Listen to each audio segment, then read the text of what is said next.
काय त्यांचा महिमा वानो वारंवार किंवा वरुण वारंवार हरिभक्त थोर भूमंडळी त्यांची या भेटीचे अर्थ ब्रह्मादिका पूज्य सकळ लोका विश्वा झाले। प्रस्तुत प्राप्त प्रसंग निवडलेला अभंग विश्वमान्य विश्वभूषण विश्वाधिकार विश्वप्रिय चिन्मय स्वरूप असणारे अधिकार संपन्न साधू श्रीमंत श्री जगद्गुरु तुकोबराय यांच्यावर देवाच्याही पलीकडचं अतूट प्रेम करणारे महान भगवत भक्त विश्वाच्या मालकाचे शेवटचे लाडके संत संत निळोबराय यांचा प्राप्त प्रसंगी निवडलेला अभंग विढाला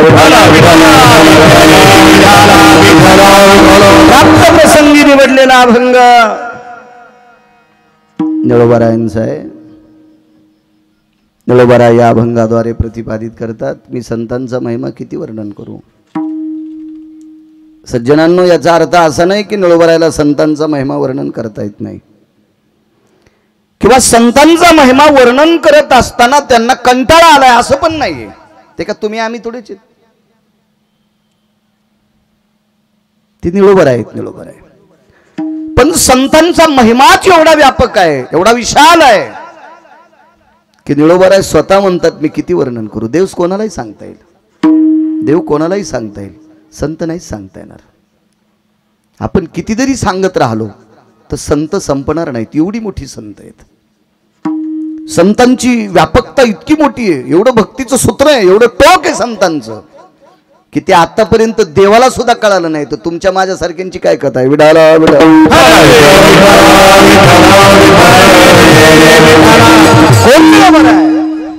की निळोबरायांनी म्हणावं काय त्यांचा महिमा वारंवार मी किती वर्णन करू, असं त्यांनी म्हणावं। कोण आहेत निळोबराय महाराज? 4-2 कोटी रुपये ज्याच्याकडे आहेत त्याला रामराम नाही घातला तर ते कोकण्या मशिवानी फुगतू। 4-2 कोटी रुपये म्हणजे काय फारसे असते असं काय विषय नाही। अनावश्यक लोकांकडे खूप पैसे आहेत, पण त्याला जर नाही रामराम घातला, नाही नमस्कार केला, नाही आदर दिला, नाही बसायला टाकलं तर ते इतका फुगतू, बघायचं काम नाही। महाराज तुम्हाला आणि मला या महाराज किती दिवस जिवंत ठेवायचंय आणि कोण्या दिवशी मळ्यात नेऊन फुकायचंय हे ज्याच्या हातात त्याला जगाचा बाप म्हणतात। देखवी ऐकवी एक नारायण, देखवी ऐकवी एक नारायण, देखवी ऐकवी एक नारायण, देखवी ऐकवी एक नारायण,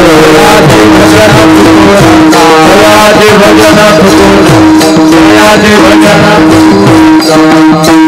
देखवी ऐकवी एक नारायण। तुम्हाला आणि मला इथं किती दिवस बसू द्यायचंय आणि कोण्या दिवशी त्याच्या मनात आल्यावर बाजूलाच मळ्यात नेऊन फुकायचे, ज्याच्या हातात आहे त्याला जगाचा बाप म्हणतात। मालक विश्वाचा तो।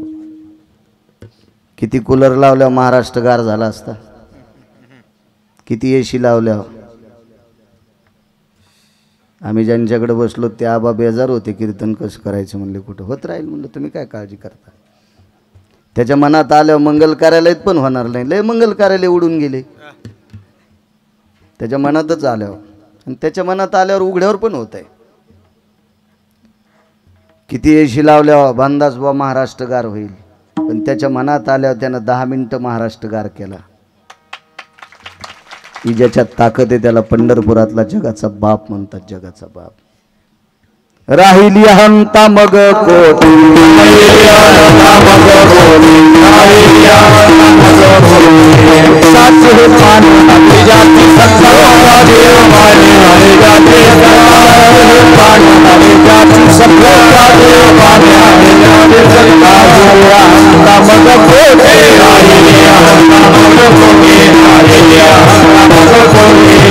झाडाचं पान ज्याच्या सत्तेशिवाय हालत नाही त्याला जगाचा बाप म्हणतात। तुझी या सत्तेने वेदाशी बोलणे, सूर्याशी चालणे तुझी या बळे। या सूर्याचा प्रकाश त्याच्या कृपेशिवाय नाही, वेद त्याच्या कृपेशिवाय बोलू शकत नाही। तो जगाचा बाप हे पंढरीश पांडुरंग परमात्मा, आणि त्याला एके दिवशी निळोबरायांनी परत केलं। प्रार्थिल्या वाचोनी आला शिका.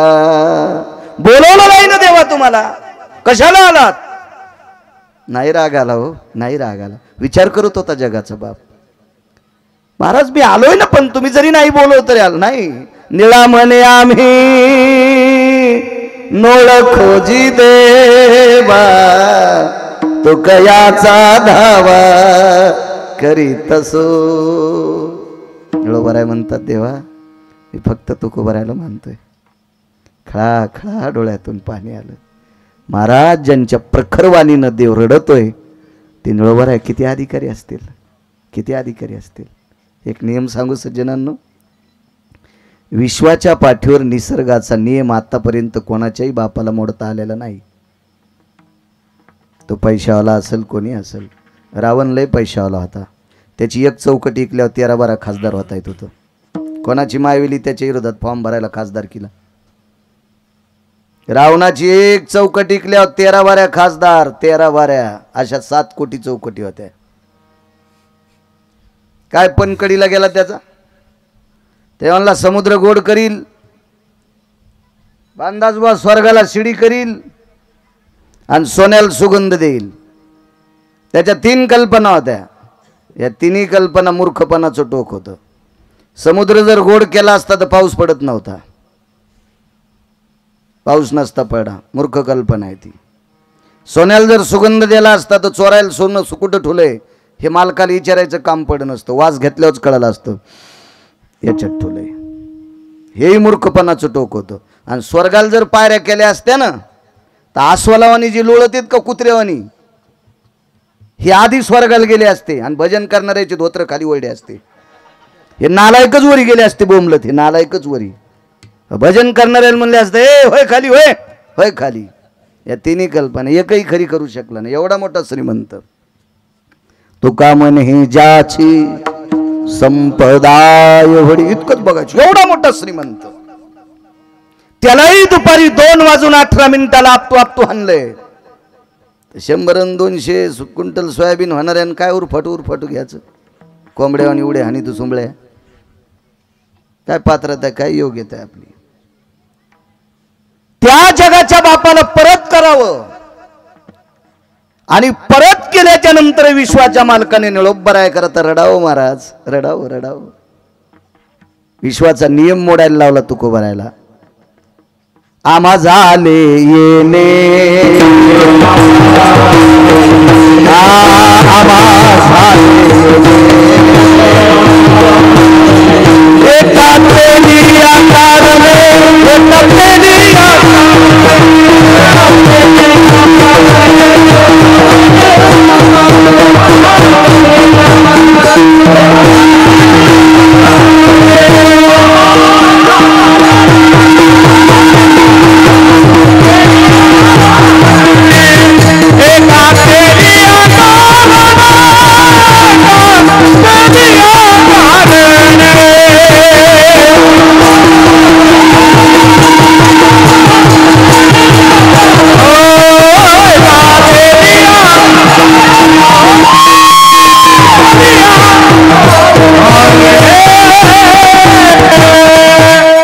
महाराज निसर्गाचा नियम मोडून तुकोबारायला वरे जाऊन खाली यावं लागलं. ते संताजी महाराज जगनाडे यांचं प्रेत झाकत नव्हतं. ज्या वेळेला तुकोबाराय वरनं खाली आले, मुठभर माती टाकली, त्यावेळेला ते प्रेत झाकलं गेलं. महाराज नियम मोडायची ताकद. कोणी बोलवलंय? निळोबारायने. मालक यावं लागतंय, ताईसाहेबाला तुम्हाला जीव घालायचंय. तुकोबारायच्या कन्येला सुद्धा भेटून गेले तुकोबाराय. त्यावेळेला येलेश्वराचा नंदी उठून त्याचं दूध काढवतो. येलेश्वरा ते पूजिले, दूध नंदीचे काढिले. महाराज निसर्गाचा नियम मोडायला लावला निळोबारायने. काय ताकद असेल माझ्या निळोबारायांची. आणि त्या निळोबारायचा प्राप्त प्रसंगी निवडलेला अभंग. आणि त्या निळोबारायने म्हणावं मी संतांचा महिमा कितपत वर्णन करू. जिथं निळोबाराय हात टेकतात तिथं गिरगावचा बाळा किती पिटला हाटणार आहे. विडाला विडाला.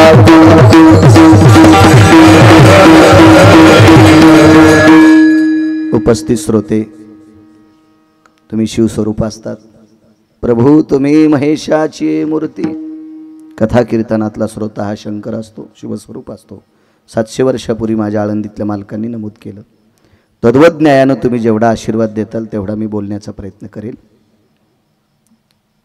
गावातील ग्रामस्थ, दहिवत गाव, तालुका चाळीसगाव, जिल्हा जळगाव.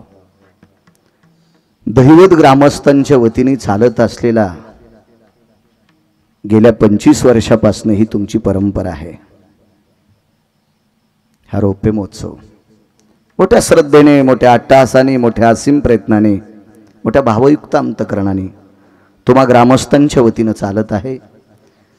दहिवत ग्रामस्थान गावातील एक न एक आडनावाच्या माणसाला धन्यवाद. कोणी पट्टी दिली असेल, कोणी दिली नसेल, कोणी इचकीला असेल, त्याला पण नमस्कार. असे पण असतात ना, काय नाही, चलत राहत असते. विश्वाच्या मालकानं प्रत्येक प्राणी निर्माण केले, तसे प्रत्येक ठिकाणी 1-2% माणसं पण निर्माण केली तसे, आणि असावी तशी पण माणसं. जी कीर्तनाला येतात त्यांना धन्यवाद, घरी झोपते त्यांनाही धन्यवाद. सगळ्यांना मोठ्या श्रद्धेनं तुम्ही एवढा मोठा अट्टहास केला. गावाच्या बाहेर एका शेतामध्ये विस्तीर्ण मंडप देऊन माझ्या श्रीमंत श्री जगद्गुरु तुकोबारायांचं गाथा पारायण, त्या पारायणावरचे व्यासपीठ चालक, या प्रांताला लाभलेली आध्यात्मिक क्षेत्रातलं एक नाविन्यपूर्ण रत्न गुरुवर्य बेलदारवाडीकर माऊली, पूज्य श्री बेलदारवाडीकर माऊली, वयोवृद्ध तपोवृद्ध, ते या सप्ताहाला श्रीमंत श्री जगद्गुरु तुकोबारायाच्या या गाथ्याच्या संहितेकरता ते हजर आहेत. आदरणीय भानदास महाराज आहेत पाटील, उपस्थित बरीपैकी ज्येष्ठ श्रेष्ठ आदरणीय माझ्या ज्ञानोबाराय तुकोबारायाच्या नामाचा जयघोष करणारी ही वारकरी मंडळी, मस्तक माझा पायावरी या वारकरी संतांच्या. मृदंगाचार्य असतील, संवादिनी वादक असतील, विनेकरी बाबा असतील, चोपदार असतील, सर्वांना प्रणाम करतो. ज्यांच्यामुळे मला आज इथे येण्याचा योग आला, सतत संपर्क करत होते आदरणीय आमचे ते आबा, काय नाव आहे त्यांचं, करंकाळ आबा. थोडंसं 1-2 तासानं लवकर आलो, ड्रायव्हरनं रस्ता चांगला असल्यामुळे लवकर आणलं. खूप सोय. त्यांचा धनंजय नावाचा पुत्र सारखा माझ्याजवळच होता. त्याला असं वाटत होतं की आज आमची इथं जावायचं आलाय, पाणी देऊ का, अमकं देऊ का, तमकं देऊ का, काहीच देऊ नको म्हणलं, तू मुकाड्या बसत आहे नुसतं. खूप सेवादारी घर. त्यांच्या मामाकडेच आज पंगत होती, त्यांनी 5 मिनटं मला आमंत्रित केलं, त्यांनाही धन्यवाद. ज्यांच्याकडे आजचं यजमानपद आहे डॉक्टर रोहिदास फिलाल पाटील, आदरणीय डॉक्टर रोहिदास पाटलांना कोटी कोटी धन्यवाद. तुमच्यामुळे महाराष्ट्राच्या मातीतील 4478 गाव आजच्यानं महाराष्ट्रातलं माझं पूर्ण होते. एका गावाला एकदाच गेल्यावर फक्त ते नाव घेतो, पुन्हा जर गेलो तर घेत नाही. एक नवं गाव पाहण्याचा योग आदरणीय डॉक्टर रोहिदास सरांमुळे आला, त्यांनाही कोटी कोटी धन्यवाद. वैद्यकीय क्षेत्रामध्ये माझ्या धन्वंतरीची कृपा त्यांच्यावर हो. आम्ही एका हॉस्पिटलच्या उद्घाटनाला गेलोत भानदास बुवा. एक जणाला माईक दिलं बोलण्यासाठी, डॉक्टर अस्थिरोग तज्ज्ञ होता. तर माईक दिल्याच्या नंतर ज्याच्या हातात माईक आले त्याला असं वाटतं मी काय काय बोलावं, पण तुला अकलीचा कांदा असावा. माईक हातात ज्याच्या आलंय का त्याला अक्कल असली पाहिजे बोलण्यासाठी. अस्थिरोग तज्ज्ञ असल्यामुळं आशीर्वाद द्याला. डॉक्टर साहेबांचा दवाखाना भरभराटीचा चलो. त्याच्यानंतर माईक गिरगावच्या बाळाच्या हातात आलं. मी म्हणलं आदरणीय माननीय सन्माननीय तुम्ही कोण्या क्षेत्रात आहेत, जरा सांभाळून बोला जा. अस्थिरोग तज्ज्ञाचा दवाखाना खूप चलणं म्हणजे दिवसात 100 यष्ट्या उलथणं, एक रेल्वे उलथणं, आणि 5-50 जीप गाड्या उलथणं, 10-15 मोटरसायकली उलथणं असा आशीर्वाद देत असते? नाही नाही नाही. आदरणीय डॉक्टर रोहिदास पाटीलांना माझ्या ज्ञानोबराय तुकोबरायची कृपा हो, धन्वंतरीची कृपा हो. 1 नंबरचा विश्वातला डॉक्टर धन्वंतरी. 2 नंबरचा सांगता येईल कोण होता तर विश्वात? त्या डॉक्टरचं नाव आहे सुशेन नावाचा वैद्य. तुमचे भेताडासारखे मोबाईल आहेत ना, हे नुसते नालायकाला चॅटिंग करण्यासाठी आहेत. त्याच्यामुळे तुम्हाला पाठ नाही ना ते. हो, कधी कधी शास्त्र पुराण वाचिलं पाहिजे त्याच्यावर. 2 नंबरचा वैद्य सुशेन नावाचा वैद्य, 1 नंबरचा धन्वंतरी. या दोन्ही वैद्यांची डॉक्टर रोहिदास पाटलावर कृपा हो. आणि यांच्या हॉस्पिटलला आलेला पेशंट, दुःखी रोगी, त्यांना गोड अशा प्रकारचं त्याचं निदान हो. आणि कुंथत आलेला व्यक्ती आनंदाचा श्वास घेऊन घरी जावो असा आशीर्वाद डॉक्टर रोहिदास पाटलांना माझ्या विटेवरच्या मालकांनी देवो. धन्वंतरीनं सुशेनची कृपा व्हावो अशी भगवंताच्या चरणी प्रार्थना करतो आणि त्यांना कोटी कोटी शुभेच्छा देतो. विठाला विठाला.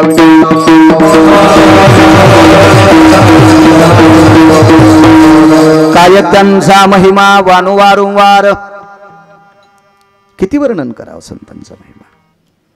असं काय आहे संतांकडं की जेणेकरून निळोबाराय म्हणतात मी किती वर्णन करू, किती वर्णन करू.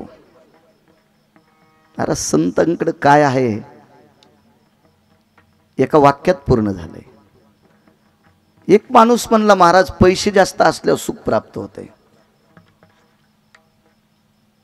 हरिभक्तीपरायण आमचे कडेचे दादा महाराज बैठकीत भेटले मला.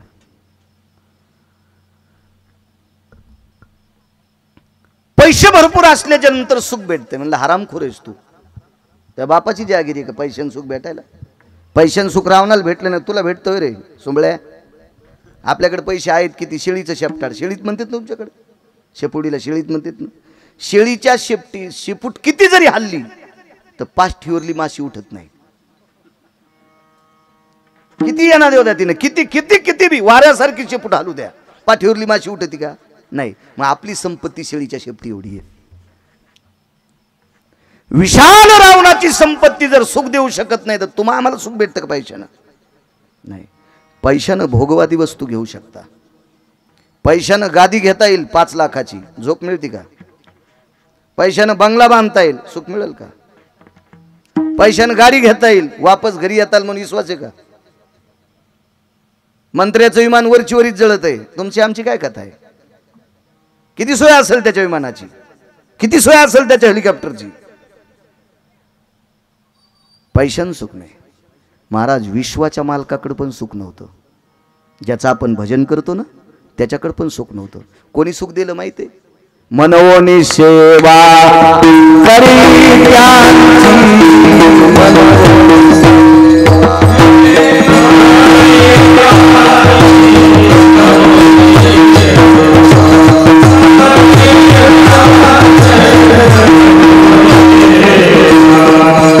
संताचे सुख झालेला देवा, संताचे सुख झालेला देवा.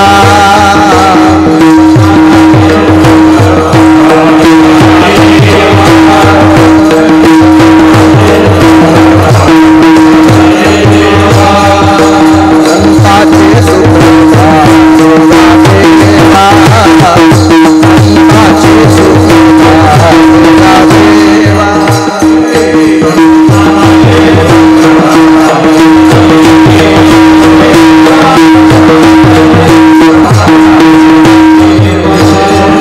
मनवोनी सेवा, मनवोनी सेवा करी त्यांची, मनवोनी सेवा करी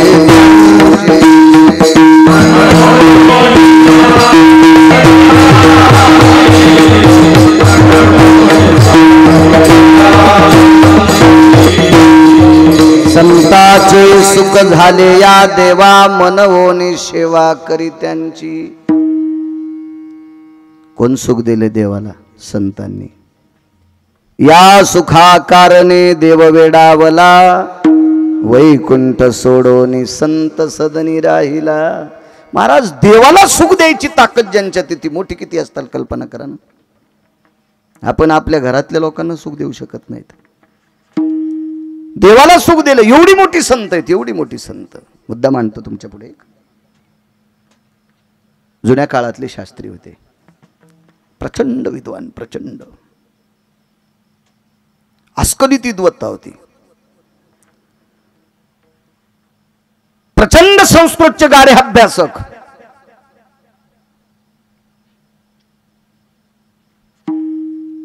तीनशे 350 वर्षापूर्वीचे शास्त्री. त्याच्यानंतर महाराष्ट्रात 3 शास्त्री आले, जगन्नाथ अण्णा पवार, तुकाराम महाराज महामुनी आणि प्रल्हाद शास्त्री दैठणकर. हे पहिले शास्त्री महाराष्ट्रात 3 आले. आता त्याच्यानंतर शास्त्री भरपूर आहेत, आता काही अडचण नाही, शास्त्रींची भरपूर आहे, पण हे 3 आले. त्याच्या अगोदर तुकोबारायच्या काळात एक शास्त्री, प्रचंड विद्वान, त्या शास्त्रींचं नाव होतं रामेश्वर शास्त्री. अस्खलित विद्वत्ता होती महाराज, अस्खलित. ते काय तुमच्या आमच्यासारखं संस्कृत होतं का? काष्टम कोरित भुंगा भुस्कटम पडत भुई, असा श्रेष्ठ कवित लंगड्या सखुबाईचा जावाई. अशी संस्कृत असेल का ती? मी रविवारी बातम्या ऐकल्या, ही ती वार्तापत्रश्य, ही ती अभ्रायम नभे श्रुती, ही ढगाळ वातावरणच, ठोकर ठोकर गारगुंडा पडंच. असलं संस्कृत असेल का ते? या व्रत भययनि सुदियनि छंदा अपि भययनि कमकामायो, मध्यन भययनि लाक्षां भय सकल सुधा, छंद पराभय जायन्ते, छंद पराभय जायन्ते, छंद पराभय जायन्ते. पाण्यासारखी वाणी चालायची, असे प्रचंड विद्वान शास्त्री. तारुण्य होतं, उन्हाची अशी लहर तापलेली दुपारची वेळ, आणि नित्यनेम सगळं काही आटपून, पहाटेचं जेवण वगैरे सगळं नित्यनेम संपूर्ण आटून निघत होते. पण जाता जाता एक आश्रम लागला. त्या आश्रमाच्या समोर एक सुंदर अशी बारव आहे, दगडी बारव. बारव दगडीच असते, विहीर नाही, बारव आहे. जिला मध्ये उतरायला ठिकाण असतं तिला बारव म्हणत असतात. अशी एक प्रचंड त्या काळातली बारव आहे. आणि त्या बारवेवर पाणी काढण्यासाठी एक रहाट आहे, रहाट. त्या रहाटानं पाणी काढायचं, पाणी घ्यायचं. आंघोळ करायची असेल तर दगडी नांद होती, नांद, एक असं गोल दगडी, तुमच्याकडे काय म्हणतात काय माहिती तिला, नांद. आणि त्या नांदीत पाणी टाकायचं, मग स्नान करायचं. आणि तिथे कायमस्वरूपी माणूस उभा होता, तो मध्ये जाऊ देत नव्हता कोणाला. रामेश्वर शास्त्रींना सांगितलं, अहो मध्ये जाऊ नका, मत जाइए अंदर, जाना नाही मना है. ते हिंदी भाषेत होता. पण रामेश्वर शास्त्री त्या काळातला विद्वान माणूस, धार शिवडी टाकली बारवात. तो आश्रम होता एका मुस्लिम धर्म प्रचारकाचा, त्याचं नाव होतं अनगडशाह नावाचा फकीर. अनगडशाह नावाचा फकीर. तो फकीर सामान्य नव्हता बामदास बुवा.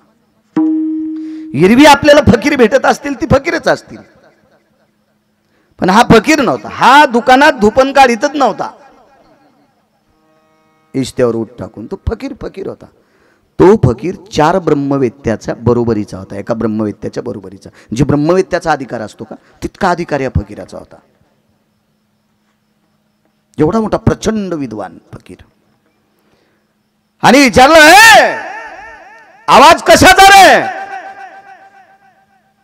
सरकार, मना करने के बाद भी बोले शास्त्री कूद गए अंदर.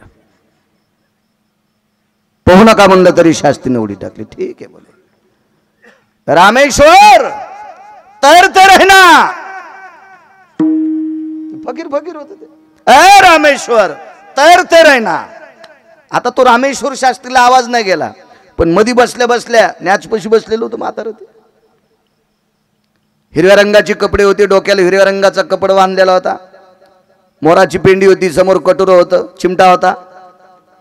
त्याचं भजन चालू होतं, ला इलाहा इल्लल्लाह, ला इलाहा इल्लल्लाह, ला इलाहा इल्लल्लाह, ला इलाहा इल्लल्लाह. भजन महिमेत मस्तीतला फकीर होता तो, मस्तीतलं भजन त्याचं चालू. तर आहे ना कौरक पोहन बांधास बा माणूस, अर्धा घंटा 1 घंटा पाण्यात पोहन, किती वेळ पोहन. कंटाळल्याच्या नंतर रामेश्वर शास्त्री बाहेर आले की अंगावर पेट्रोल टाकून विस्तू टाकल्याच्या नंतर जितका आग व्हावा तितक्या अंगाचा दाह झाला. पुन्हा पाण्यात गेलं की दाह शांत होत होता. आणि पाण्याच्या बाहेर आले की रामेश्वर शास्त्री ठण ठण ठण ठण बोंबलत होते. रामेश्वर शास्त्री त्या काळातले प्रचंड विद्वान, ठण ठण बोंबलायचे. बघता बघता शिष्य जमा झाले. शिष्य असतेच जमा झाले शिष्य. काय करायचं काय करायचं काय करायचं. एका शिष्यानं पखाल आणली. पखाल कळते का जीनच्या पॅन्टीवाल्याला? जुन्या माणसाला कळन पखाल. पखाल पूर्वीच्या काळात पाणी भरायला पखाली होते ना. पखालीला 4 तोंड, पाणी टाकायचे 2 आणि पाणी काढायचे 2. वरून पाणी टाकी देत आणि पखाली पहिल्या भाकरीवर टाकल्या जायच्या. कमी माणसं असतील तर अर्धी पखाल, माणसं जास्त असतील तर पूर्ण पखाल. त्याला काही एकीकडचा मुंगा सोडा की एकडचंच पाणी जात होतं आणि एकडचं राहत होतं. म्हशीच्या पाठीवर, हल्याच्या रेड्याच्या पाठीवर ती पखाल असायची. ती पखाल आणली, त्या पखालीला असा छेद केला आणि रामेश्वर शास्त्रीला मध्ये बसिलं. मी काय पाहिलं नव्हतो. वैकुंठवासी माधव महाराज मगर सांगायचे. वाक्य हे कधीच भंगीरायचं सांगायचं नाही. हे चुटूक पुटूक सांगत येत नाही, गोष्टी यायचे नाही सांगायचे. गोष्टी सांगणाऱ्याचा काय विषय नाही. तुमच्यातल्या 2% लोकांना लय जोर आलाय. तुमच्यातल्या 2% लोकांना लय गोष्टी आवडतात. ज्या लोकांना कीर्तनात गोष्टी आवडतात का त्यांना कोण्या नरकात टाकावा या मला सुद्धा कळणार नाही. विठाला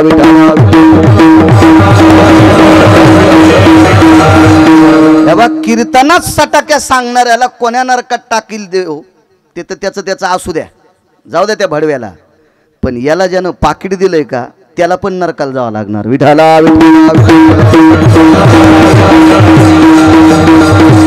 कीर्तने सटाक्या सांगायचं ठिकाण नाही. संसाराच्या अंगी अवघीच व्यसने, आम्ही या कीर्तने शुद्ध झालो. कीर्तन चांग होयांग हरी रूप. एक तरी बोधावर असलेली गोष्ट आपल्या जीवनात घेऊन जाता यावी त्याचं नाव कीर्तन. अमूल्य वेळ खर्च करून बसले ना तुम्ही, रिकामे आहेत का तुम्ही? याच्यातले 25% लोक गिरगावकराला इकत घेऊन आवताला लावतील इतके श्रीमंत आहात तुम्ही. तुमचे बंगले सांगतात ना तुम्ही किती मोठे आहेत. खाती के गालन ना हाती के बाल, एवढे श्रीमंत आहेत तुम्ही. आणि या मंडपात सटाके ऐकायला कधीच बसायचं नाही. बोधावर आरूढ असलं तर बसायचं. विढाला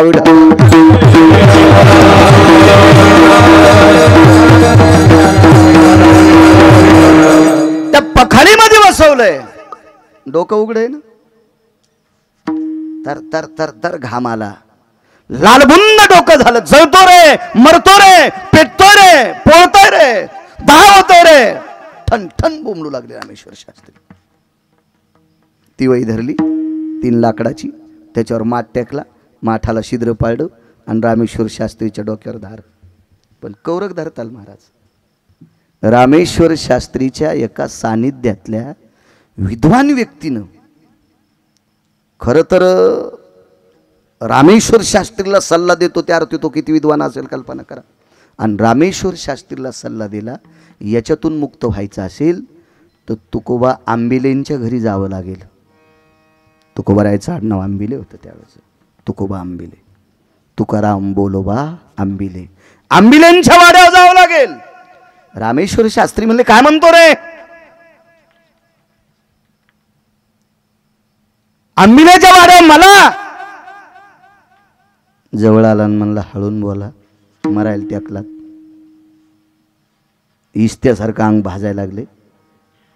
जाऊन तो पाहू ना, माझी अशी इच्छा आहे, अंतकरणात सद्भावना आहे, तुकोबाराय तुमचा दाह शांत करतील. आणि ती पखाल तुकोबारायच्या दारात नुकते चालते. तुकोबाराय बाहेरून सांगितलं बाबा आपल्याकडे पखाल आली. तुकोबारायनं सांगितलं आपली परिस्थिती नाजूक झाली तेव्हापासून आपल्या इथं कोळीदादा पखाल सोडित नाही. आपली परिस्थिती नाजूक झाली त्यावेळेसपासून कोळीदादानं पखालीनं पाणी टाकणं बंद केलं. महाराज कोण विचारतंय? दुर्बळाचे कोण, दुर्बळाचे कोण, जगी मानिती वचन, जगी मानिती वचन.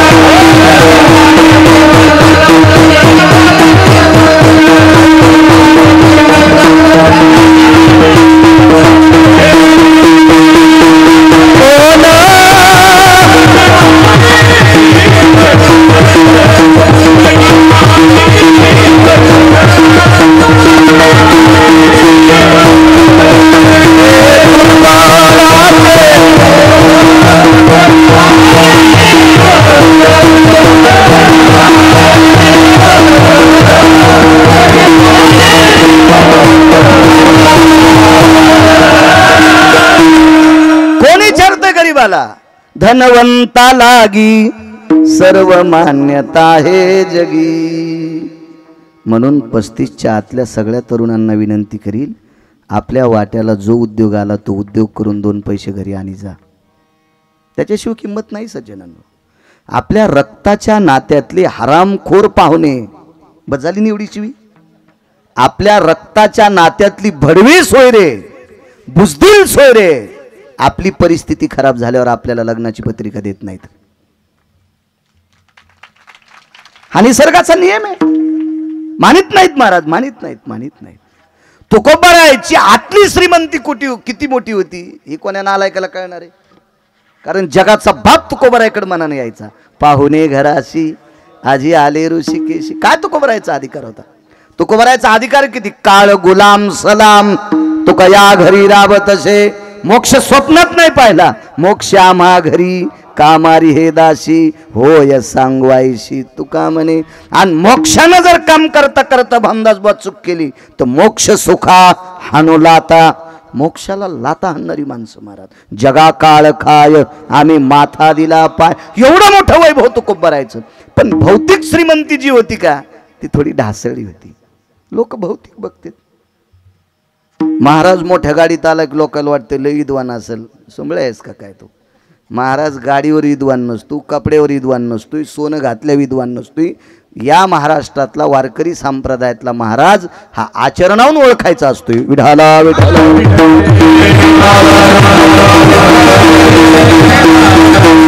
या संप्रदायात पक्वात जास्त वाजिता येतो म्हणजे मोठा आहे. अंगाव घेऊ नका, माझं रेडीमेड कपड्याचं दुकान आहे. मी काय कोणाला कपडे शिवायला रिकामं माय गोळ्या संपल्यात का? पक्वात जास्त वाजिता येतो म्हणजे महाराज चांगला आहे. जास्त गाता येतं म्हणजे महाराज चांगला आहे. त्याला लोक खूप कीर्तनात मानतात म्हणून तो चांगला आहे. अद्याप नाही. जिच्याशी लग्न केलंय ती सोडून दिली तर जगातल्या ज्येष्ठ स्त्रीला माय म्हण, कमी वयाच्या स्त्रीला बहीण म्हण, अशी ज्याची वृत्ती आहे तो जगातला 1 नंबरचा महाराज. असे तर लय दाड्याची टमरीला पडीत कुठे बी लोळत लोळत लोळत लोळत.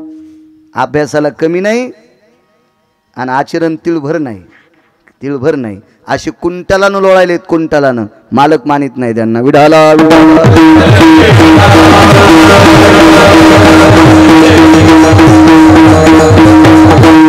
तुकोबाराने सांगितलं, अगं आपल्याकडे आतापर्यंत मागच्या या 5-4 वर्षापासनं कोळी दादा पखाल घेऊन येत नाहीत ग.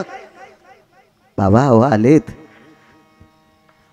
तुकोबाराय मधनं बाहेर पडवीत आले. पडवीतून समोर आले आणि पाहतात तर पखालीच्या एका चिरलेल्या छेदामध्ये शास्त्रींचं तोंड दिसतंय. डोक्यावरचा पटका बगलात घेतला.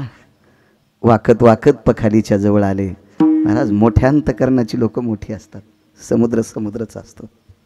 आणि तुकोबारायने दोन्ही हात जोडले. पूज्यश्री शास्त्री महाराज, गरिबाच्या आळशाच्या घरी गंगा यावी असं तुम्ही आमच्याकडे काय काम आहे? एखादा सेवक पाठवला असता चोपदार तर हा तुकाराम तुमच्याकडे धावत आला असता. तुम्ही स्वतः येणं केलंय. रामेश्वर शास्त्रीनं सांगितलं, तुकोबाराय मी आलो का तुमच्याकडे किंवा तुम्ही माझ्याकडे आले की सोडून द्या. माझा त्रास कमी करा, त्रास कमी करा. झालं काय शास्त्रीजी? काय झालंय तुम्हाला? काही नाही. त्या फकीराच्या बारवात उडी टाकली तेव्हापासून बाहेर निघलं की आग आली. तुकोबारायच्या लक्षात आलं रामेश्वर शास्त्रीने ही चूक नव्हती करायला पाहिजे. तुम्हाला एक सांगू का, आपला धर्म जर उंच न्यायचा असेल तर दुसऱ्याच्या धर्माला कधीच शिव्या द्यायच्या नाही. आपल्या धर्मात काय त्रुटी आहेत का त्या बाजूला काढायच्या त्या.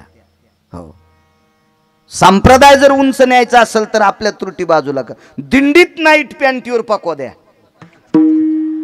दिंडीत नाईट पॅन्टीवर पकवा द्या. ही दिंडी ज्या मालकाची त्या मालकाला कोण्या नरकात टाकाव देवाला कळणार नाही. सुंबळ्या नाईट पॅन्टीवर पकवा द्या. आपल्या त्रुटी दुरुस्त करा ना. चांगलं गाता येते पण मलंग भाईवानी कपडे नाही महाराज. आपल्या त्रुटी बाजूला करा ना. आपल्या लोक मला सांगा, तुम्हाला 5 एकर जमीन आहे, तुमच्या भावाला 5 एकर जमीन आहे, भावाला झाले 40 क्विंटल आधी काय जाऊ द्या 12-5 60 क्विंटल सोयाबीन, तुम्हाला झाली 40 क्विंटल. मग तुम्ही काय करायचे, भावा सोयाबीनमध्ये म्हशी घालायच्या नाही. तुमच्या भावानं किती खतं घातलेत, काय मशागत केली, पेरणी कशी केली, निंदन खुरपण कसं केलंय, याच्यावर नजर ठेवून मग तुमचं उत्पन्न वाढेल. दुसऱ्याच्या धर्माला नाव ठेवल्यानं आपला धर्म उंच जात नसतो. आपल्या धर्मातल्या काय त्रुटी आहेत, आपल्यात किती पाखंडी आहेत. करणे पाकांड हेची आम्हा करणे काम, बीज वाढवावे नाम. हो, आपली पाखंडी संपवणं अत्यंत गरजेचं आहे. रामेश्वर शास्त्रीला तुकोबारायांनी सांगितलं, शास्त्री तुमच्यासारख्या विद्वान माणसाने फकीराचा नियम कशाला मोडला. तो फकीर होता, त्यानं जीवनात तुमच्या घरची भिजलेली पदार्थ खाल्ली नाही. हा, त्यानं कामती भिक्षा मागितली नाही. कामती भिक्षेचं पुढचं गोड नाव दिलं संप्रदायानं. त्या गोड नाव आहे मधुकरी. त्यानं नाही मागितली कधी, त्यानं कधी पण शिदा मागितला. ब्रह्मविद्याच्या अधिकाराचा तो फकीर, तुम्ही कशाला त्याची न्याच बाटवली. रामेश्वर शास्त्री म्हणतात, तुकोबाराय झाला आता, पण आता पर्याय काय. ठीक आहे, थांबा 5 मिनिटं. लगेच एक ध्वजपत्र आणलं, टाक घेतला आणि त्याच्यावर अभंग लिहिला. चित्त शुद्ध तरी शत्रुमित्र होती, व्याघ्रहीन खाते सर्पतया, विषते अमृत आघात ते हित, अकर्तव्य नीत होय त्याशी, दुःख ते देईल सर्व सुख फळ, होतील शीतळ अग्निज्वाळा, आवडे जीवाशी जीवाची परे, सकळांतरी एक भाव. दिला भंग लिहून. हा भंग वाचा. तसेच पाखालीत बसलेले शिष्यानं पुढं पान धरलं आणि अभंगाचं बांधाज बा एक आवर्तन झाल्याबरोबर पखाल फोडून पठ्ठ्या बाहेर आला. कोरडं फट्ट अंग झालं पण अंग पोळत नाही. ज्या शिष्याने तुकोबारायकडे नेलं त्या शिष्याच्या गळ्याला मिठी मारली. बाबा मग दुःख संपवलंस रे. ते म्हणला, मी नाही संपिलं मालक, हे तुकोबारायने संपिलं. म्हणून निळोबाराय म्हणतात पहिल्या कडव्यात,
प्रत्येकाला प्रमाणाला भरपूर वेळ देतो, लोकांना कळेल असे शब्द गोड म्हणा, गडबड करू नका.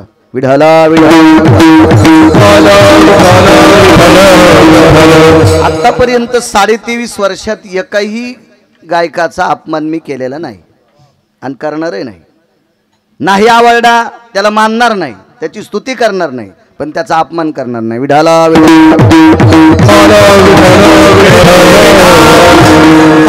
महाराज फकीरानं दिलेला शाप शमन करण्याची ताकद तुकोबारायच्या अभंगात. सामान्य महिमा आहे. फकीर नाही गपचिक बसलं. वे रामेश्वर को तैरते रहना बोला था बोले. गद्दा शांत हो गया. हिंदी येत नाही मला जास्त, आणि जे येत नाही ती माणसाने येडेवण नाही केलं पाहिजे. जिला गौऱ्या लावता येईन ती म्हणली मी धिरडे करते, राव दिन म्हणलं द्वारका पिठाचा नाश होईल. पिठल्यातले गोळे फुटन ती म्हणली मी बासुंदी करते. तसंच दूध पिऊ आम्ही, कशाला येडेवानी करायली. तुला पिठल्यातले गोळे फुटणं तसं मला कुठं, मला मराठी येते कशाला आगावपणा. घरच्याचा इटन शेजाऱ्याचा भांग नीट. आपल्याला जेवढं येतं तितकं पेरलं पाहिजे. फकीरांनी सांगितलं कोण आहे. तुकोबा बोलोबा अंबिले जी देखता बोले, देखता देखता. फकीर लय अधिकारी होते महाराज. एक जण म्हणला महाराज तुम्ही इतकं त्या मुसलमानाचं वर्णन कसं केलं. सुंबळ्या तुला काय मळमळ झालंय. हे मुसलमान तुकोबारायचं कीर्तन ऐकत होतं. आपल्या पांचेट हिंदूपेक्षा किती चांगलं होतं. आस्वालावानी लोळत येत कुठं बी आपले. रसन बासुंदी खाल्ली तरी काय काय लोळायलेत. काय जेवायला केलं तर आज आहे का नाही. जावायला करते असं जेवायला होतं. आमचं नशीब खोटं, आम्हाला नाही खाता आलं ते जाऊ द्या, पण काय लोकांचं पाहिलं होतं समाधान. हो, आसामरस खाऊन जर एखादा लोळत असेल तर त्याला हिंदू कसं म्हणता येईल. त्याला हिंदू म्हणणं आपल्या जिभेला किडे पडते ना. आणि हा जर तुकोबारायचं कीर्तन ऐकत असेल तर याला पापी कसं म्हणता येईल. नुसतं तुकोबारायचं कीर्तन नाही केलं महाराज, जीवनभर तुकोबारायच्या कीर्तनातल्या घोंगडीची घडी केली.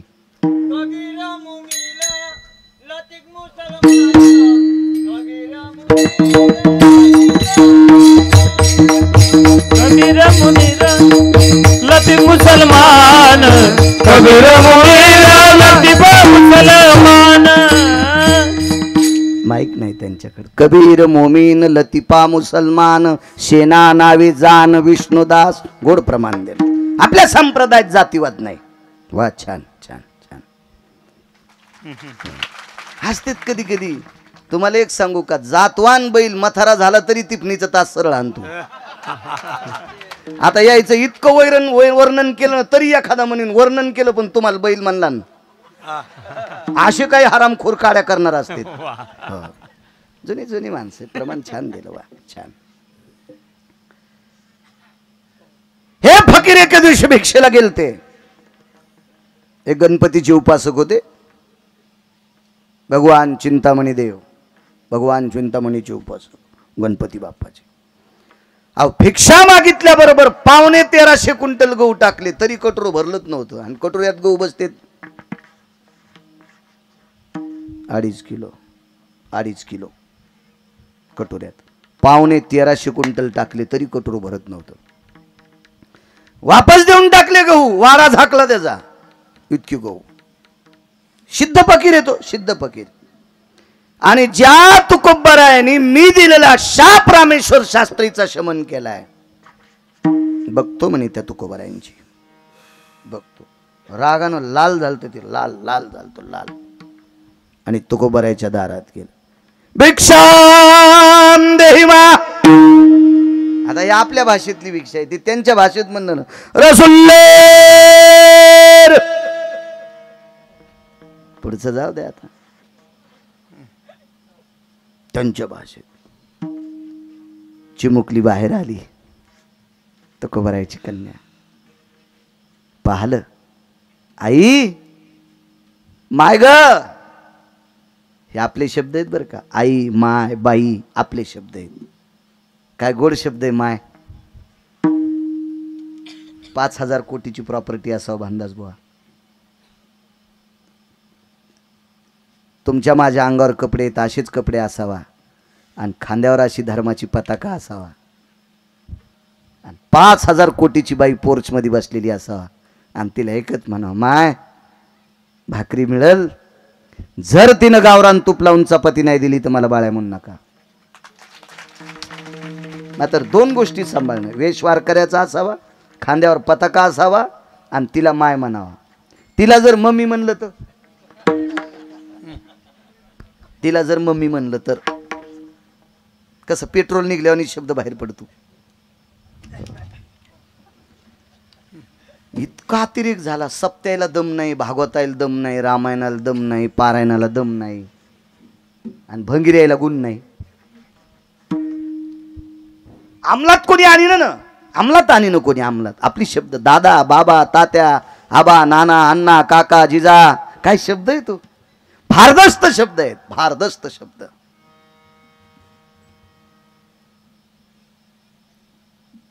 आवाज दिला, माय काय ग बाई, दारात एक महात्मा आलेत. महाराज ते तुकोबारायच्या घरच्या लेकरांची वाणी होती, ती तुकोबारायची लेकर होती. आईसाहेब भाकरी करत होत्या. किती श्रीमंताची कन्या, 3600 करू स्वतः बापाकडे. आबाजी गुळे पुण्याचे. एवढ्या श्रीमंताची कन्या तुकोबारायची पत्नी, 3600 करूस, काय वैभव असेल. आणि तेवढ्या वैभवातली मुलगी तुकोबारायच्या घरी भाकरी टाकत होती. भाकरी मुंबईला मामाची ते एक पोट्टी शिकली, मामाची ते शिकायला गेली. मामाची तर आता मामाचं बरं असल्यामुळे त्या पोरीला बऱ्या घरी दिलं, 100 एकर जमीन पोराला. पण ते पोरग इतकं सात्विक होतं, त्याच्या घरी चुलीवरला स्वयंपाक खात होते. ते कैदी नव्हते ना. 100 एकर जमीन, भारदस्त वाडा, सागवानी बरमाटी सागाचं माळवत, 7-8 तो बंगाळ्या होत्या, 2-3 झोपाळे बसायला, एवढा थाट वैभवातला, 50-50 गाई म्हशी, थाट वैभव, पण स्वयंपाक चुलीवरला. लग्न झाल्याच्या नंतर सासूनं सांगितलं, बाई तू मुंबईला राहिली, तुला काही स्वयंपाक येणार नाही, मी 1.25 महिना शिकिते, 1-2 महिने शिकिते, शिकल्यावर मग स्वयंपाक करी जाय. सासू स्वयंपाक करीत असताना पुढं बसावं का नाही, तिच्या बाजूला बसली. ती म्हणली, आत्या किचन वाटा गरम लागायला. ती म्हणली, किचन वाटा नाही, तू उल्यावर बसलीस. उलं कळतं ना, चुलीचं एक तोंड आणि बाजूला एक बारकं तोंड असतंय, एकीकडे भाजी शिजायला आणि एकीकडे भाकरी टाकायला. तुमच्याकडे काय म्हणतात त्याला, उलच नाही, वतन उलं म्हणतात. उल्यावर बसली पहा, आणि काय पहा, मामाची ते शिकली. 100 एकरवाल्याची बायको तर इतकी टेक, 3600 करूस होता. तरी पण तुकोबारायच्या जीवनात साध्या परिस्थितीत एका लुगड्यावर संसार. आपल्या सासरचं वैभव जपून ठेवते, तिला लक्ष्मी म्हणतात. आणि सासरचं वैभव मातीत घालून माहेरचं वर्णन करते, तिला अवदासा म्हणतात. तुकोबारायच्या या परिस्थितीत एकही दिवस आबाजींचं वर्णन नाही. माझ्या बाबाकडे इतके 1425 गडी होते महाराज, 1425 गडी होते, 1425 सेवक होते बापाची. तर एवढ्या श्रीमंताची. विचारलं, बाई कसे दिसतात का ते बाबा? हिरव्या रंगाचा कपडा डोक्याला बांधलेला आहे, कमरेला हिरव्या रंगाचा कपडा आहे, हातामध्ये एक भिक्षेचं कटोर आहे, मोराच्या पंखाची पेंढी आहे, बगलामध्ये लोखंडी चिमटा आहे. बाईनं सांगितलं, बाई साहेबांनी, माय त्यांना फकीर बाबा म्हणतात. बाई फकीर बाबा काय द्यावं लागेल? बाई फकीराला कोरडी वस्तू देत असतात, तांदूळ असतील, डाळ असेल, ज्वारी असेल, बाजरी असेल, गहू असतील, हे कोरडं. कारण तो अधिकारी फकीर आहे ना. जिजाबाईनं आतूनच पाहिलं होतं तर दारात सूर्याचा प्रकाश थांबला होता. महाराज फकीराला ऊन लागू नये याच्याकरता सूर्य ढगाच्या आडंगी गेलता. हे कोणी ओळखलंय? तुकोबारायच्या धर्मपत्नीने. ते का असं तुमच्या माझ्यासारखा थोडा फकीर आहे?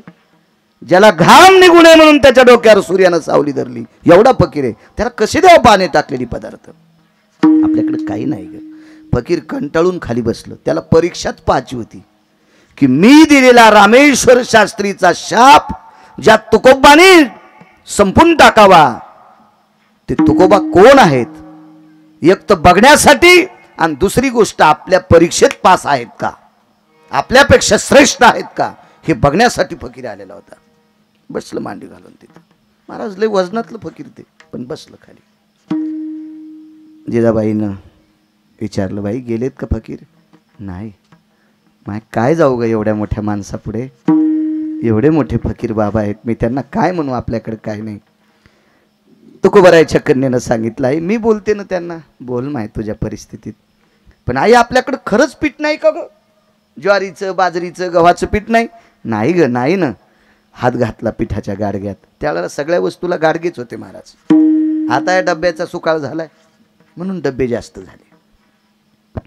हात घातला, काही नव्हतं, पण हाताला पांढरं लागलं, पांढरं पीठ हाताला लागलं. आणि चिमुकली तुकोबारायची कन्या तुळशीच्या पुढ्यात, वृंदावनाच्या पुढ्यात बसलेला अनगडशा फकीर पाहला आणि हात जोडले.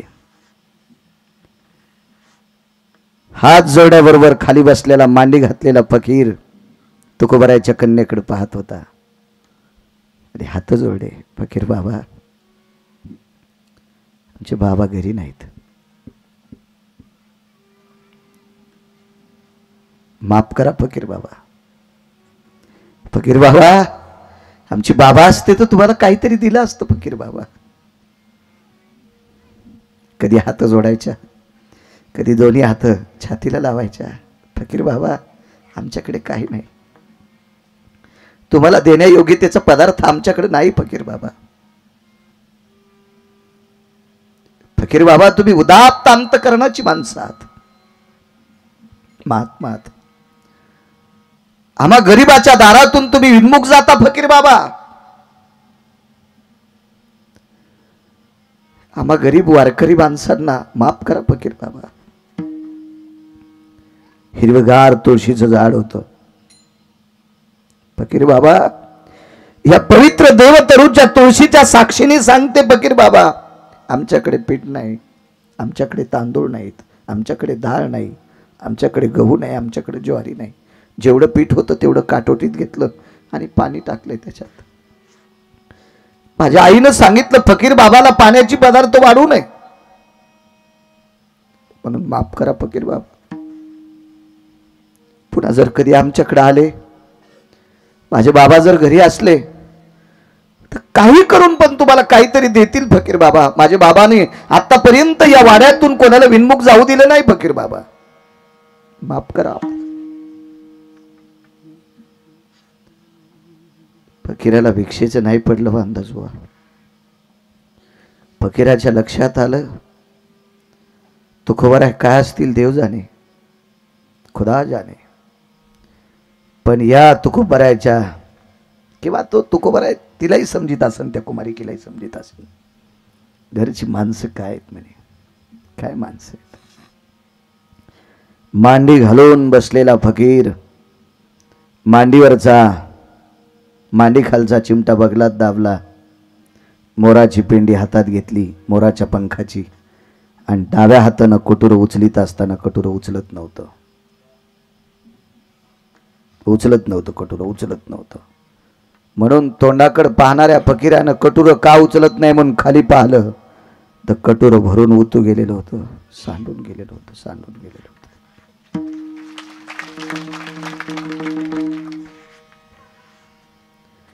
जीवनात ज्याच्या डोळ्यातून पाणी कधीच आलं नव्हतं, जीवनात ज्याच्या डोळ्यातून पाणी कधीच आलं नाही, असा फकीर सूर्याच्या साक्षीने, देवतरू तुळशी मातेच्या साक्षीने तुकोबारायच्या दारात रडत होता.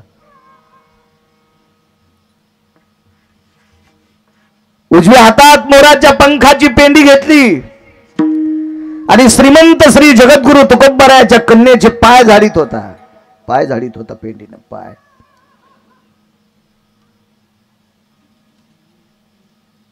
नाही नाचला कुठं पण फकीर, तो कुठेही नाचला नाही फकीर, कुठेही नाचला नाही.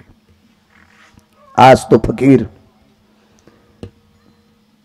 उजव्या हातातली मोराच्या पंखाची पेंडी डाव्या हातात घेतली आणि बगलातला लोखंडी चिमटा उजव्या हातात घेऊन तुकोबारायच्या कन्येला आणि तुळशीला प्रदक्षिणा करून नाचत होता. त्याला सूर्य तोंडात बोट घालीत होता.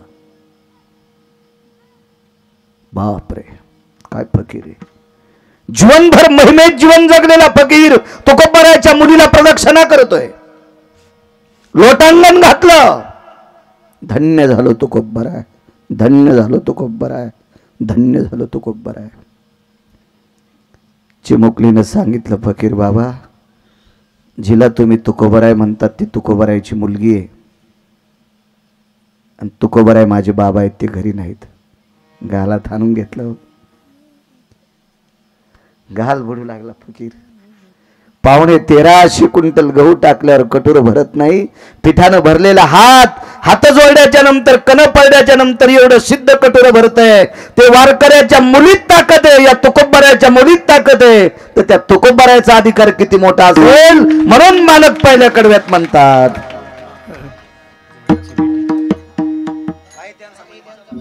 काय त्यांचा महिमा वारंवार वार, काय त्यांचा महिमा वारंवार, काय त्यांचा महिमा वारंवार वार, काय त्यांचा महिमा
बाबा डॉक्टर रोहिदास पाटील आलेत का इथं? वा वा, छान छान. आनंद वाटला यजमान कीर्तनात बसले. आमच्या जालना हॉस्पिटलचे सर्व डॉक्टर हुशे साहेब आहेत.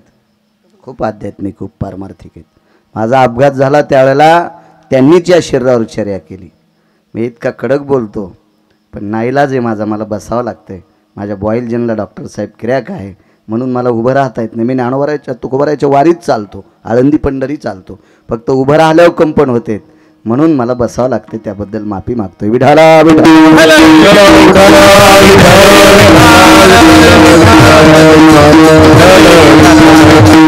तर बांधाच बुवा नियम मोडणारा माणूस नाही मी नाही त्या चुका करणार, नाही करणार चुका. काय महिमा आहे संतांचा. नैनितालच्या अरण्यातून स्वामी राम बद्रिकाश्रमाची यात्रा करीत करीत पुढे गेले. उदाहरण क्रमांक 3 संतांचा महिमा सांगतो.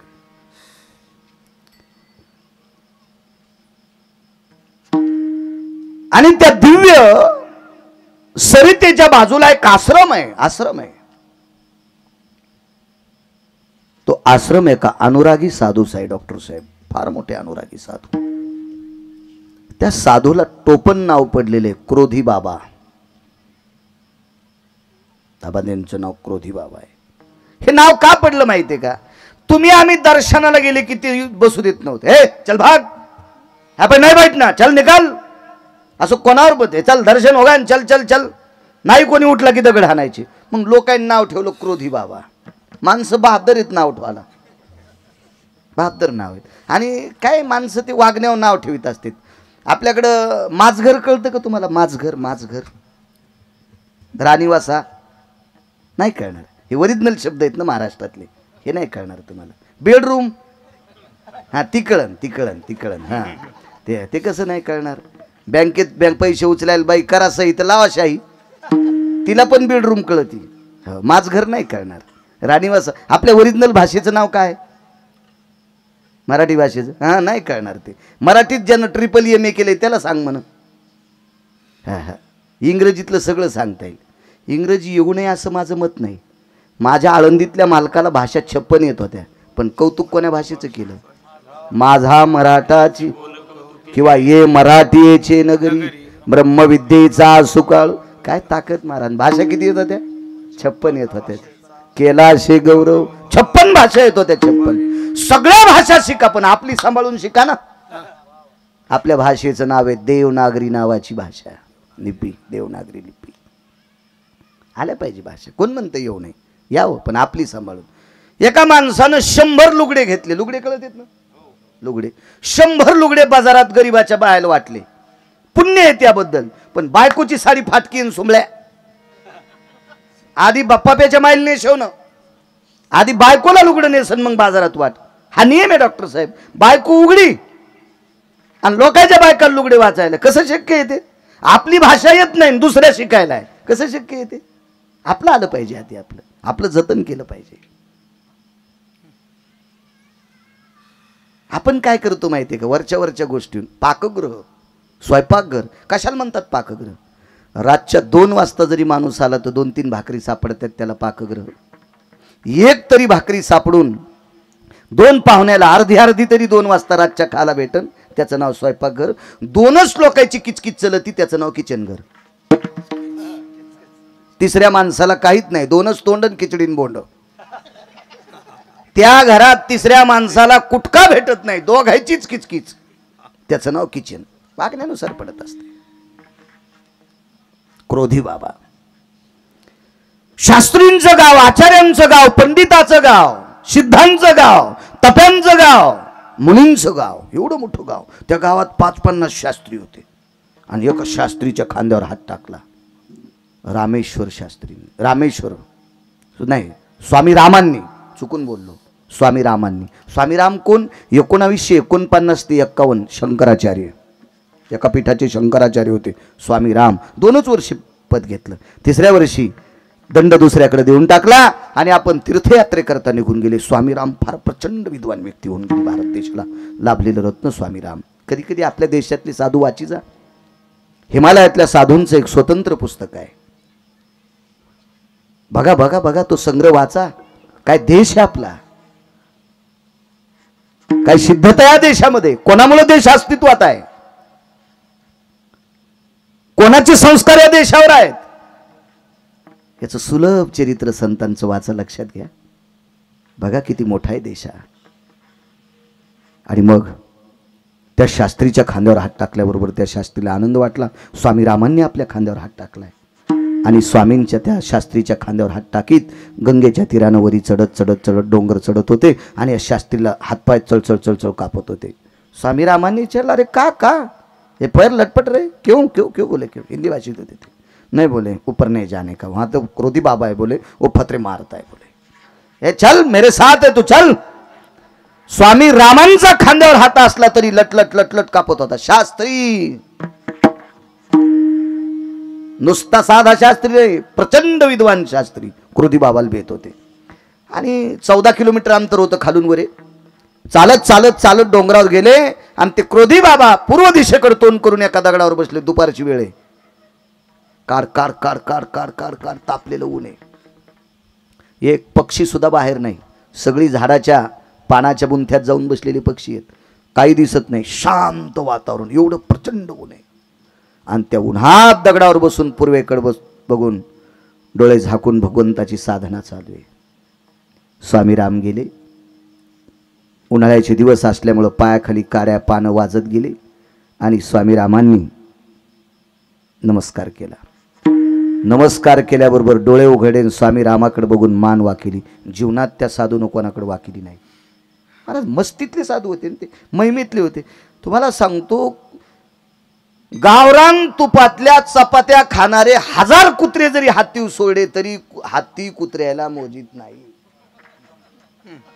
गावरान तुपातल्या चपात्या खाणार डॉक्टर साहेब कुत्रे सोडेन हातीवर तरी हत्ती मोजित नाही. हत्ती हत्तीचेच महिमेत असतो. गाढव हत्तीला म्हणलं, हत्ती दादा कुत्रे भुकायले. ते म्हणलं भुकू दे ना, पण डसत नाहीत. काय कुत्र्याची मायवेली हत्तीला डसायला. कुत्रे हत्तीला भुकतेत पण डसत नाही. डसले की बोचरे होते. बोचरं कळालं ना तुम्हाला.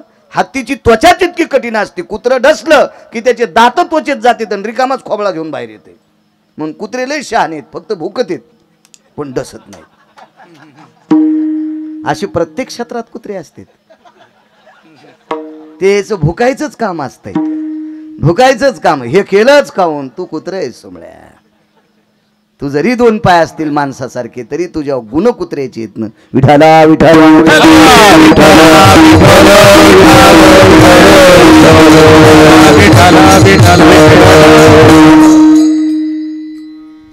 कारण महिमेतली लोक कोणाला वाईट म्हणत नाहीत आणि चांगलंही म्हणत नाही. ते त्यांच्या मस्तीत असते. हत्तीसारखं जीवन असतं त्यांचं. प्रणाम केला आणि वरून आवाज दिला, राम ठैरो बोले. थांबले, दगडावरनं खाली उतरले. मोठी गुंफा होती तिथं. त्या दरीमध्ये अशी गुंफा होती. त्या दरीतून 2-3 बोंद्रे आणले. बोंद्रे कळत आहेत ना, पोतड्याचे, नारळाचे. आणि अशी काही माल भरायची नाही, सोयाबीन ज्वारी गहू भरायचे बोंद्रे नाही. एकदम झरझर झालेली बोंद्रे, जे पाय पुसायला कोणी टाकणार नाही. महाराज असे बोंद्रे शंकराचार्यांना बसायला टाकलं. पण क्रोधी बाबानं शंकराचार्याला बोंद्र बसायला टाकलं. शंकराचार्य तसे बसले नाही डॉक्टर साहेब. आधी त्या बोंद्र्याला नमस्कार केला आणि मग बसले. कारण ते बोंद्र टाकणारा साधू इतका अधिकारी होता की काय बघायचं काम आहे. तो पंडितही बसला, तो आचार्य बसला, तो शास्त्री बसला. आणि स्वामी रामांनी सांगितलं, आपलं क्रोधी बाबांनी, राम कुछ प्रसाद ग्रहण करके जाइए. जी जी जी जी मुनिवर जी. ठीक है.